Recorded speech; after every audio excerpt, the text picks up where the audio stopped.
Hello mga ka-maintenance. Today's video natin, ito, booster pump. Bilang maintenance, ito sa mini-maintain namin, itong booster pump. Kasi sobrang halaga nito. Kasi pag nasira lang naman to, walang tubig. Yung buong mini-maintenance namin na condo, mawawala ng tubig. Okay, paliwanag ko sa inyo kung bakit, anong nagagawa nito, at kung bakit mahalaga. Simula tayo dito sa Tower A, Tower B. Ito yung lugar ng booster pump namin dito sa Tower A, Tower B. Okay. Simula tayo dito sa may pinakatangke ng tubig niya. Yan. Yung pinakatangke ng tubig. Ay guys, paliwanag ko lang pala. May dalawang klase ng tangke sa mga building. Yung unang tangke sa taas, elevated tank. Tapos yung pangalawa dito sa baba, yung cistern tank. Di bale, dito kasi mababa lang yung building namin dito, hanggang 12 floor lang. Kaya yung pinakatangke namin, ito lang baba. Wala kaming elevated tank. Kasi ang advantage kasi ng elevated tank, oras na masira yung booster pump nila, mayroon pa rin silang tubig pa baba. Kakaroon sila ng tubig. Unlike dito sa cistern tank, oras na masira itong booster pump mechanism namin, wala ng tubig. Yun yung disadvantage ng dito sa amin. Kaya ito, kung makikita nyo yung booster pump namin, 4. Kaya hindi rin basta-basta rin masisira. Okay, back to the... Okay guys, ipapaliwanag ko sa inyo bakit mahalagang minomonitor yung tubig nito. Bakit? Kasi gawa nitong mga to. Yan. Tawag dyan, yan yung submersible pump. Yan yung humihigop ng tubig para magkatubig sila sa taas. Yan, ito yung sa Tower A, ito yung sa Tower B. Kasi ganito yan guys. Oras na wala itong mahigop na tubig, dahil nga hindi ito na monitor, iinit to. Ngayon masusunog yung wiring niya, sa loob. May tendency masisira. Kaya mahalagang nakamonitor tayo dito lagi sa cistern tank natin kung tama ba yung tubig, yung level, laging puno. Yun siya. Tapos kagandahan nga pala itong mga ano namin dito, mga submersible pump natin dito, kagandahan dito. Mga naka-butterfly siya. Yan, butterfly valve. Ang kagandahan kasi ng butterfly valve, mga sir, tulad nito, gantong valve, kontrolado mo yung pasok ng tubig. Yan, gawa niyan na may mga number na yan. Sa ngayon, nakatodo tayo. Yan, lahat ng butterfly valve natin dyan, nakatodo. Okay guys, ang susunod natin, ito, yung parang tangke na yan. Ang tawag dyan, bladder tank. Okay. Marami kasing hindi nakakaalam ng halaga nito eh. Bawat mga booster pump, laging may bladder tank. Okay, sabihin ko sa inyo yung halaga nito. Ito kaganda. Ang nilalaman nitong bladder tank natin na to, hangin, tsaka tubig.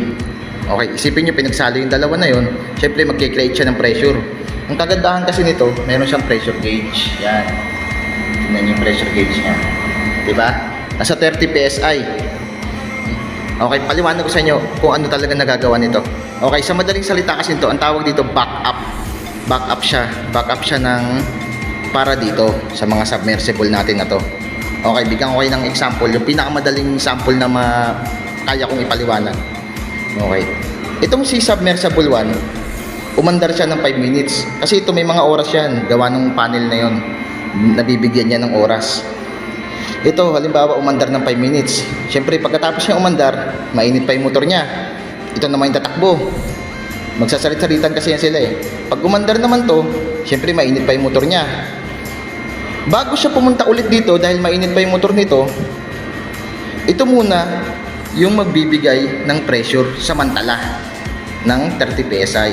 Mabibigyan niya ng pressure samantala yung mga unit owner doon, mga bawat unit, mabibigyan niya ng pressure ng tubig.